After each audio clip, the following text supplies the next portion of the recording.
अस्सलाम वालेकुम। Welcome to breast awareness. This is doctor Shamim, breast onco surgeon and general surgeon. आज हम discuss करेंगे पीरियड्स का, हैज़ की हालत का ब्रेस्ट कैंसर के साथ रिलेशनशिप। पीरियड्स के शुरू होने के टाइम को कहते हैं हम मेनार्क और ख़त्म होने के टाइम को कहते हैं मेनोपॉज। और इस दौरान हमारी जितनी ज़्यादा साइकिल्स होती है उतना ज़्यादा हमारा रिस्क होता है ब्रेस्ट कैंसर के लिए। यानी कि अगर हमारी पीरियड्स जल्दी शुरू हो जाती है, देर तक चलती रहती है और हमारी इस दौरान में कोई रुकावट नहीं होती तो हमारा ब्रेस्ट कैंसर का रिस्क बढ़ जाता है। रुकावट जैसे कि प्रेगनेंसी या ब्रेस्ट फीडिंग, यही दो चीज़ें हैं जो हमारी पीरियड्स के साइकिल को रुकाती है।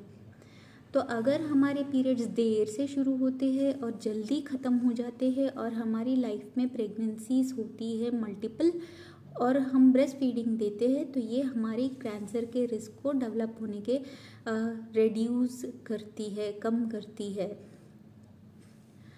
तो जल्दी अगर हमारे पीरियड शुरू हो रहे हैं, यूजुअली पीरियड शुरू होने का उम्र होता है नॉर्मल 11 से 13 ईयर्स, और अगर 11 ईयर्स से पहले पीरियड शुरू होते हैं तो वो एक रिस्क फैक्टर बनता है कैंसर के आने में। कितना रिस्क होता है? 5% इंक्रीज़ होता है हर साल के लिए।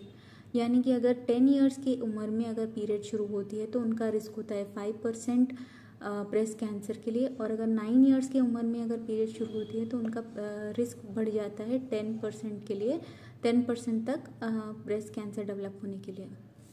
सिमिलरली अगर पीरियड्स हमारी देर से रुकती है, यानी कि 45 से 55 नॉर्मल एज टाइम है रुकने का, अगर 55 के बाद रुकती है तो भी हमारा रिस्क जो है बढ़ जाता है। कितना? हर साल के लिए 3.5% रिस्क बढ़ जाता है। तो जैसे कि हमने डिस्कस किया, पीरियड शुरू होने के बाद ख़त्म होने तक अगर बीच में कोई रुकावट यानी कि प्रेगनेंसी या दूध पिलाना, ब्रेस्ट फीडिंग नहीं होता तो हमारा कैंसर का रिस्क बढ़ जाता है। कितना? 20 से 30% बढ़ जाता है। यानी कि एक इंसान जिनको औलाद नहीं है उनका रिस्क 1 to 2 टाइम्स ज़्यादा होता है कंपेयर टू अ पर्सन जिनकी औलाद है। लेकिन यहाँ पे इम्पॉर्टेंट बात यह है कि फर्स्ट चाइल्ड बर्थ, पहली औलाद के वक्त माँ की उम्र होनी चाहिए 25 या 25 से कम। अगर माँ की उम्र 30 साल से बढ़कर है, यानी कि 30 साल के बाद पहली औलाद होती है, तो ये अगेन एक रिस्क फैक्टर बन जाता है कैंसर के लिए। और कितना रिस्क है वो? इतना बराबर जितना कि औलाद नहीं होने के बराबर का रिस्क है पहली औलाद 30 साल के बाद होने के अपन। और अगर 35 के बाद पहली औलाद हो तो वो 2 to 4 टाइम्स ज़्यादा रिस्क में है ब्रेस्ट कैंसर डेवलप होने के कंपेयर टू अ पर्सन जिनकी औलाद 18 ईयर्स के उम्र में हुई हो। तो यहाँ पे इम्पॉर्टेंट बात यह है कि प्रेगनेंसी जो है हमें अर्ली प्लान करनी है। अराउंड द एज ऑफ 25 हमें प्लान करना है या लेस देन 25 प्लान करना है।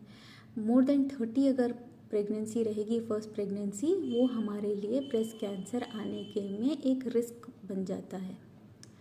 नेक्स्ट आते हैं दूध पिलाने के बारे में। तो दूध पिलाना हमारे लिए ब्रेस्ट कैंसर के रिस्क में प्रोटेक्शन है, पर 1 साल से बढ़कर अगर हम दूध पिलाए तो ही ये हमारे लिए प्रोटेक्शन है।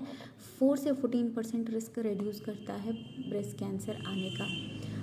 WHO के गाइडलाइंस के हिसाब से 6 महीने तक सिर्फ माँ का ही दूध पिलाए, 6 महीने के बाद एक्स्ट्रा खाने के साथ दूध पिलाए 2 साल तक। ठीक है।